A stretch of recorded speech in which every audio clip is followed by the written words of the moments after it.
Shalom and Shalom, brothers. Welcome to episode 2 of the mini-series, So-Called Black Men. In episode 2, we are going to focus on Michelangelo, the famous painter, sculptor, and architect. So I already went over what this mini-series is going to be about and what type of detail I'm going to go into. Please go watch part 1 if you haven't seen it. I covered Beethoven. So with all of that being said, please subscribe, like the videos so they can help hit the algorithm. Let's just get straight into it. So brothers, I'm sure you already can tell, this is the whitewashed portrait of Michelangelo. So we're going to read what they discovered about this. So it reads, art historian claims a portrait of Michelangelo, which is hanging in the National Gallery as part of a major exhibition on the painter, is fake. Painting of Michelangelo by Portuguese Sebastiano del Piombo, I probably completely butchered that name, dated 1518 to 1520. But leading expert Charles Hope believes portrait was actually made in 1950s. Next to nothing is known about the place or art which was discovered in 1960. Painting currently on display at the Michelangelo and Sebastiano exhibition at the National Gallery, London. And this is what they do, brothers.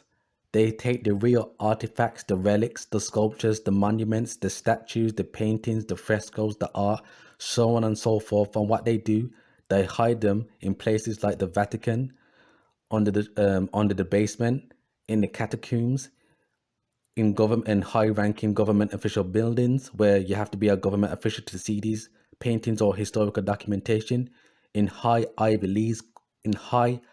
League schools, or in places like the Smithsonian Museum. And what they do, they make fabricated whitewash versions and they put them on the showroom floor, the History Channel, the TV series, the Hollywood movies, and the public textbooks.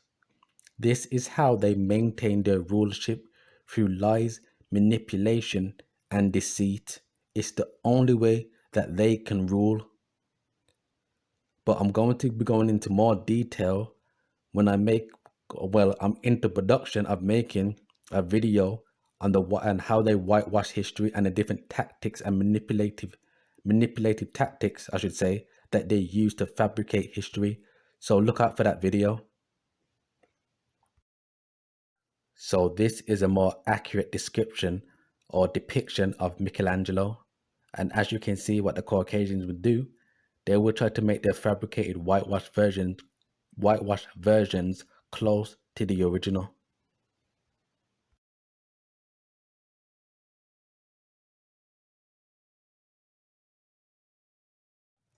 So brothers, the reason why I say Michelangelo instead of Michelangelo, because I think that's the correct way to say it because it's Italian.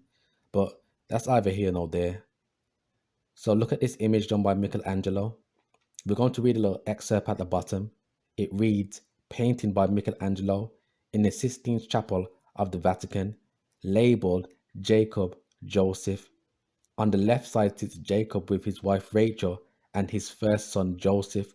On the right side is said to be Mary of Nazareth and her husband Joseph.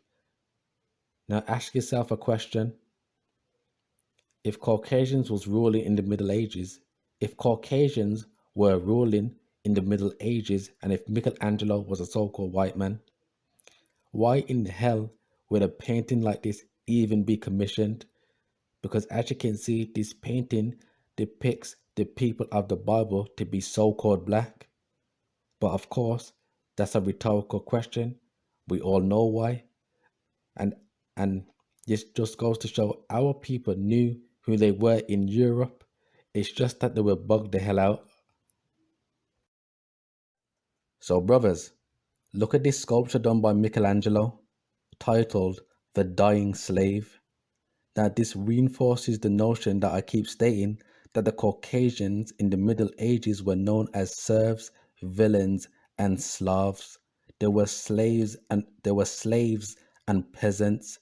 This is where you get the term Slav from, the term Slav is a derivative of the term slave. And who do you know? Who do you know as the Slavs today? And you brothers could go look this up. Just type in dying slave in Google.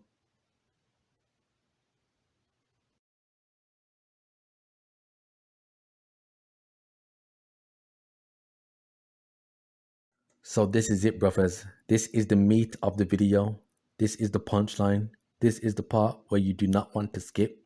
We're going to read this article and we're going to see what we find.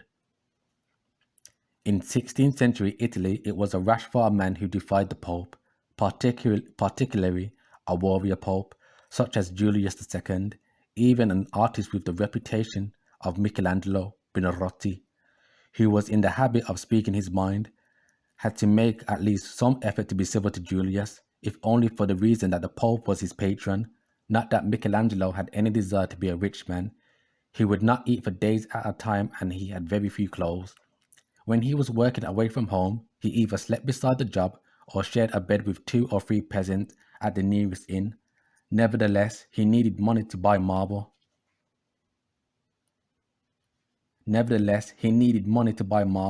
very finest marble, for his sculptures, and to pay his assistants. But in 1506, life in Rome had become well nigh impossible. At the time when artists depended almost entirely on their wealthy patrons for commissions, it was difficult to refuse work, even when it offered little challenge to a man's skill. But in 1505, luck came Michelangelo's way when the Pope decided that rather than leave the responsibility for his monument to his successor, he would oversee the project in his own lifetime. He entrusted the monument's design and construction to Michelangelo, who threw himself into the work with passionate enthusiasm. For here was a task worthy of his genius. Despite their frequent quarrels, the sculptor had high regard for Pope Julius and was determined that this should be his finest work.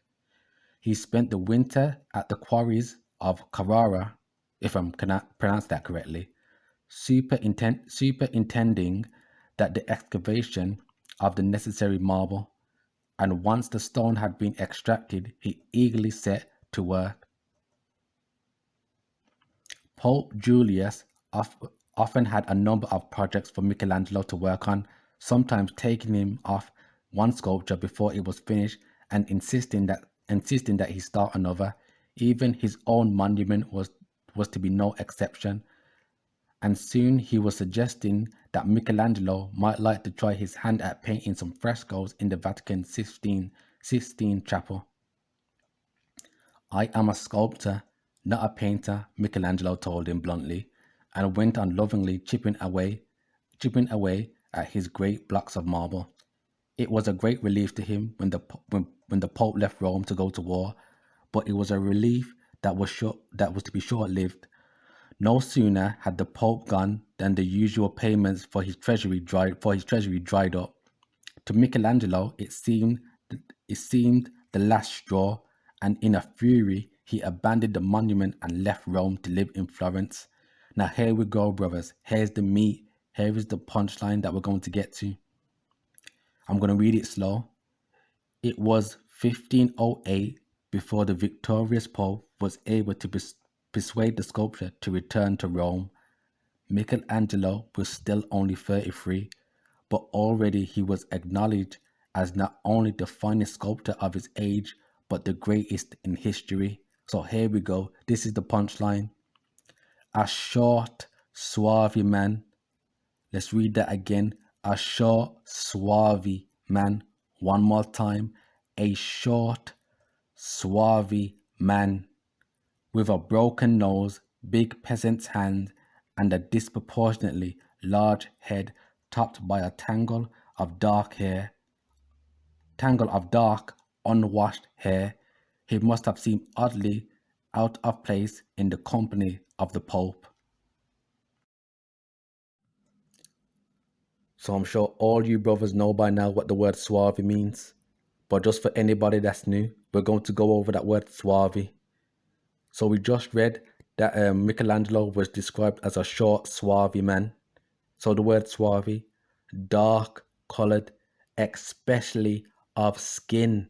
Let's read that again. Swarthy, dark colored, especially of skin. Michelangelo was a so-called black man.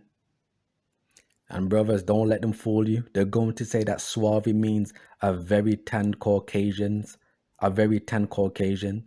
This is what they do. They hijack the meaning of words and attach it to themselves.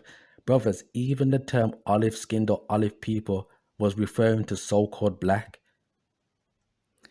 Even Queen Elizabeth, I think it was Queen Elizabeth II, I could be wrong on that, but I know it was Queen Elizabeth. She was referred to as a swarthy olive complexion.